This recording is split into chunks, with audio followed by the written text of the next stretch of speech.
4th સ્ટેજનું breast cancer હતું મને, અને મેં 32 કીમો લીધેલા છે અને 20 રેડિયેશન. હવે તમે વિચારી શકો કે 32 કીમો લીધેલા પછી એ માણસની મેન્ટલી અને ફિઝિકલી કન્ડિશન કેવી હોય, તો એ તમે થોડું ઇમેજિન કરી શકો છો. અને એ સમયે મારા પાસે આ ડિવાઇસની જાણકારી મને મળી અને આ ડિવાઇસ મારા ઘરે મેં લીધું અને હું 1 વર્ષ ઉપર 14 મહિના થઈ ગયા. એટલા મહિનાથી હું પાણી પીઉં છું અને આજે મને જોઈને કોઈને વિશ્વાસ નથી આવતો.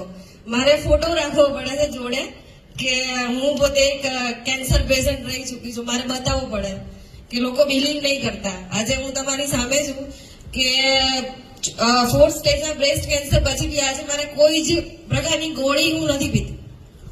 નહીંતર તમે જોયું હશે કે કેન્સર પેશન્ટને એક ગોળી ચાલુ જ હોય, લાઈફ ટાઈમ લેવી જ પડે. પણ હાલ મારે કોઈ જ મારા બોડીમાં કોઈ પ્રોબ્લેમ નથી અને હાલ હું કોઈ મેડિસિન ખાતી નથી. વાવ મેડમ.